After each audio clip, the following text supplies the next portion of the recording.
Una menor de edad perdió la vida en un ataque armado que ocurrió en la zona 8 capitalina. Estos son los detalles.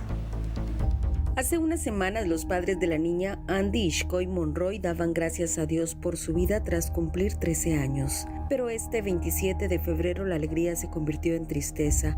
Su hija falleció tras ser víctima de un ataque armado. Aún en shock, su padre Carlos Ishkoy no puede creerlo. Llorando nos mostró la última foto de Andy, unas horas antes de morir, cuando le aplicaron la dosis contra el COVID-19. Sí, señor, venía a trabajar y no sabía nada yo, hasta que recibí la llamada, pero nunca pensé lo que le iba a pasar, ¿verdad? Porque supuestamente salimos con ella, anduvimos con ella, estuvimos en el aeropuerto, pero no me imaginaba lo que le iba a pasar porque... ¿Usted la fue a vacunar ayer? Ayer la fui a vacunar porque le tocaba la segunda dosis, le voy a ver a las 2.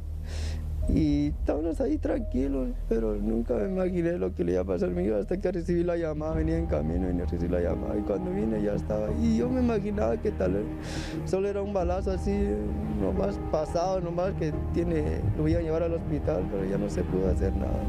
Su madre, María Antonieta, se armó de valor y nos explicó cómo ocurrió la tragedia. ¿Ella a dónde iba de aquella su casa? Salió para allá, de aquí salió para la tienda.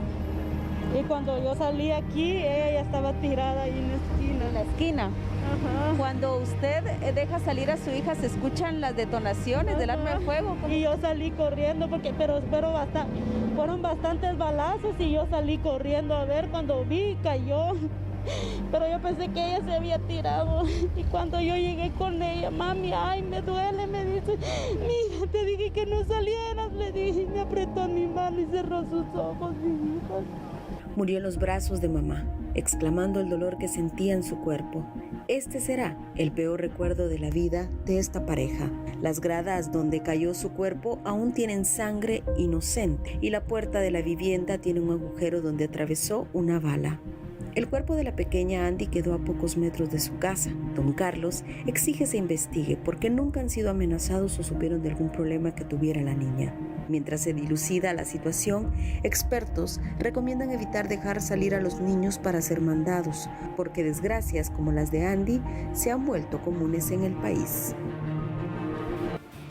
Un panorama muy difícil que vive la niñez guatemalteca. Le damos a conocer que solo en enero se tiene el reporte de 40 menores de edad que han perdido la vida. Muchos de estos casos se representan por medio de hechos violentos, hechos armados. Por eso es necesario poder abordar esta problemática en nuestra entrevista. Damos la bienvenida en este espacio a Otto Rivera de CONACMI, una organización que vela por los derechos de la niñez en nuestro país. Muy buenas tardes, licenciado, ¿cómo está? Muchas gracias, buenas tardes. Muchas gracias por entrar en contacto de nuevo con CIPRODEN.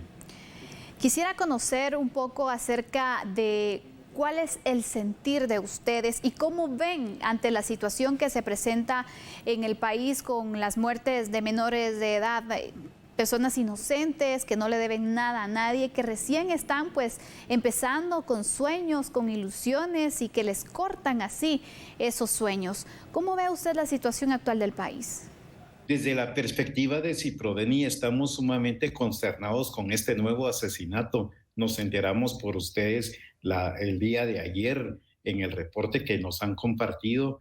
Hoy lo volvemos a abordar y me han traído a colación que apenas estábamos cerrando la semana cuando en una entrevista similar tratábamos de explicar también la muerte de un niño de 5 años de edad en San Marcos por una bala perdida. Entonces, realmente es complicado, es demasiado complicado la situación por la que están atravesando las niñas, niños y adolescentes. Traemos a cuenta, por favor, también cómo cerramos el 2020 y el 2021. Recordamos enero del 2021 con las muertes violentas de varias niñas y hubo un solo día viernes donde hubo 5 feminicidios, como recordaremos ahora. Hoy ya hacemos este recuento de 40 muertes violentas en niñas, niños y adolescentes. Lamentablemente, en los últimos años, son 5 las principales vías por las cuales se está asesinando a una niña, niño, adolescente. Tal como lo hemos visto en estos últimos 2 casos, arma de fuego es la principal.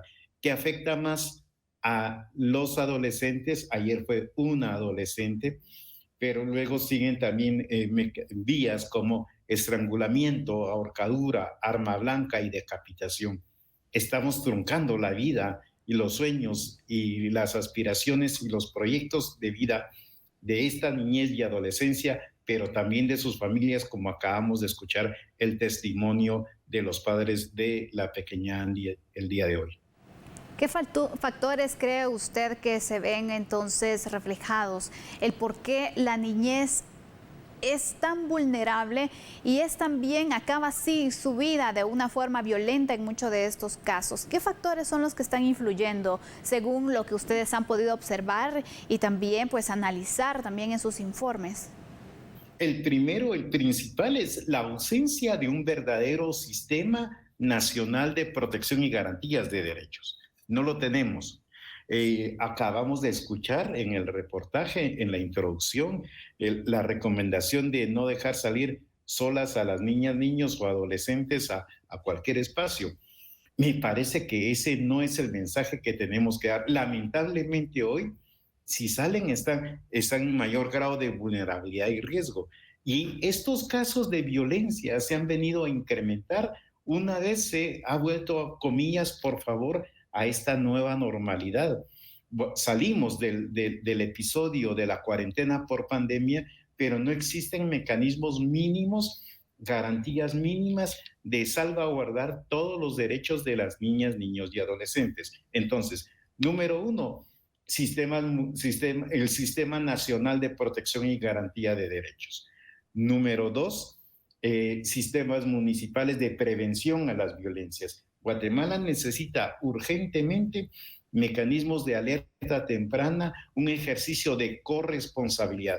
Estado, familias, comunidad, todos moviéndonos en aras de proteger, defender y garantizar los derechos de las niñas, niños y adolescentes. Me parece que el crimen organizado sabe perfectamente bien que las niñas, niños y adolescentes no pueden defenderse, no como una persona adulta, por lo tanto se vuelven un blanco fácil de mayor vulnerabilidad y riesgo, tal como estos últimos casos que hoy lamentamos profundamente. Licenciado Otto, ustedes que velan por los derechos de la niñez y de la adolescencia en nuestro país y que hemos visto entonces cuántos son las cifras que se dan a conocer. También hablamos de cifras que ni siquiera pues, se revelan oficialmente, de menores que han perdido la vida, algunos a muy corta edad. Pero aparte de esto, cuando vemos las vulnerabilidades que sufren los menores de edad, no solamente termina en muerte, sino también tenemos agresiones de todo tipo. Es decir, nuestra niñez está sufriendo en diferentes elementos, en diferentes factores, por donde sea que volteemos a ver en la problemática nacional, está la niñez inmersa en esta situación. Es preocupante. Totalmente de acuerdo con usted, absolutamente de acuerdo con usted. Y el pasado 1 de octubre, en el marco del Día del Niño, y luego el 11 en el marco del Día de la Niña, nosotros decíamos, por donde uno quiera, lamentablemente en Guatemala, en nuestro país, en nuestro querido país, lamentablemente por donde uno quiera abordar la agenda de derechos de niñez y adolescencia, la deuda es toda, absolutamente toda. Y permítame hacer referencia prontísimamente, en aras del tiempo, en materia de salud. Veamos hoy el contexto de pandemia. Claro. La niñez y la adolescencia llegó tardísima al Plan Nacional de Vacunación y no hay vacunas para el rango de edad 5-11 años de edad. Y solo de 12 a menos de 18, solo el 28% tiene algún esquema de dosis.